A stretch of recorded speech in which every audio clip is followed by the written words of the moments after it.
Kejadian pasal yang ke-7, ayat yang pertama hingga ayat yang ke-24. Dengan tema penghukuman dan penyelamatan Allah.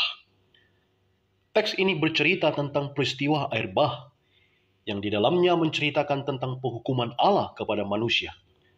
Kenapa Allah menghukum manusia? Bukankah manusia adalah ciptaan Allah yang paling berharga dan mulia?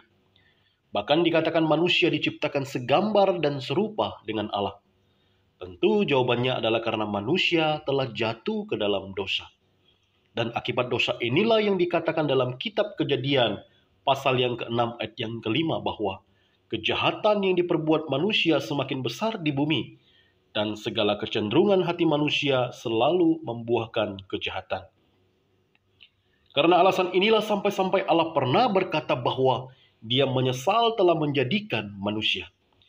Jadi kita bisa membayangkan betapa sedih dan pilunya hati Tuhan melihat kondisi kehidupan manusia pada waktu itu.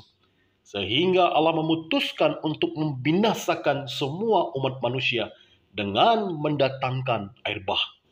Maka binasalah semua umat manusia pada waktu itu, terkecuali Nuh dan keluarganya. Apakah Nuh pribadi yang tidak berdosa? Tentu tidak. Karena Alkitab mengatakan bahwa semua manusia telah berdosa dan telah kehilangan kemuliaan Allah. Tentunya juga termasuk Nuh di dalamnya. Tetapi kenapa hanya Nuh yang Tuhan perhatikan? Jawabnya adalah karena hanya Nuh satu-satunya pribadi yang berusaha hidup benar di mata Tuhan di antara orang-orang pada zaman itu. Oleh sebab itu Nuh mendapat anugerah dari Tuhan. Saudaraku, perlu diketahui bahwa anugerah Allah jatuh pada Nuh bukan karena usaha dan perbuatan baik Nuh, tetapi semata-mata karena belas kasihan Tuhan, karena anugerah Tuhan, dan di dalam anugerah itulah Allah mempunyai misi yang besar bagi dunia melalui Nuh dan keluarganya. Untuk itu Allah memerintahkan Nuh membuat batra, yang kemudian melalui batra inilah Nuh beserta keluarganya diselamatkan oleh Allah pada waktu Allah akan membinasakan semua ciptaannya dengan air bah. Ayat yang pertama berkata, lalu berfirmanlah Tuhan kepada Nuh, masuklah ke dalam batra itu, engkau dan seisi rumahmu, sebab engkaulah yang kulihat benar di hadapanku di antara orang zaman ini.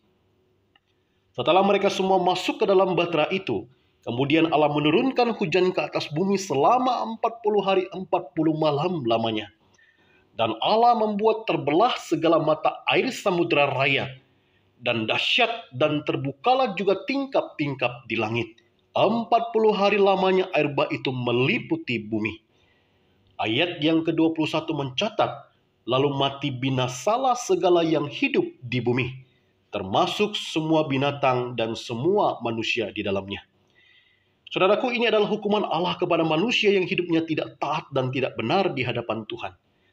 Berbeda dengan Nuh, bukan? Dialah pribadi yang hidup benar dan taat kepada Allah.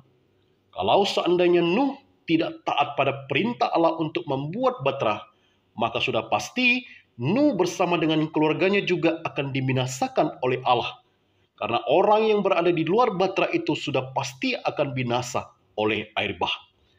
Namun ayat yang kelima berkata kepada kita, lalu Nuh melakukan segala yang diperintahkan Tuhan kepadanya. Nuh taat kepada perintah Allah. Saudaraku, batra adalah hasil dari ketaatan Nuh. Dan orang yang berada di dalam batra itu diselamatkan dari murka Allah. Jika cerita ini kita tarik di dalam perjanjian baru, maka sebenarnya cerita ini adalah gambaran ataupun tipologi dari Kristus yang akan datang untuk menyelamatkan manusia yang berdosa. Batra yang adalah gambaran Kristus, artinya di dalam batra akan selamat, tetapi di luar batra akan binasa. Sama, di dalam Kristus akan selamat dan di luar Kristus pasti akan binasa. Di dalam surat Roma pasal yang ke-8 ayat yang pertama berkata, demikianlah sekarang tidak ada penghukuman bagi mereka yang ada di dalam Kristus Yesus. Artinya, orang yang berada di dalam Kristus tidak akan dihukum oleh Allah. Kenapa? Karena semua pelanggaran kita ataupun semua dosa kita telah digantikan oleh anak Allah yang bernama Yesus Kristus itu di atas kayu salib. Jadi sebenarnya kesimpulan dari kisah air bah ini adalah tentang penghukuman dan penyelamatan Allah. Tuhan akan membinasakan orang yang berada di luar Batra.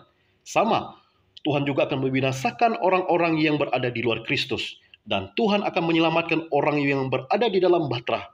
Dan sama juga, Tuhan akan menyelamatkan orang-orang yang percaya kepada Kristus. Orang-orang yang berada tinggal di dalam Kristus. Saudaraku, Batra adalah agenda besar Allah dalam penyelamatan manusia. Dan Nuh diundang untuk terlibat di dalamnya.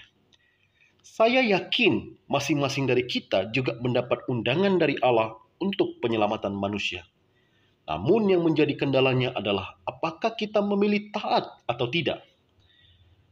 Saudaraku, kiranya Tuhan menolong dan memampukan kita untuk meneladani Nuh yang melakukan segala yang diperintahkan Tuhan kepadanya. Amin.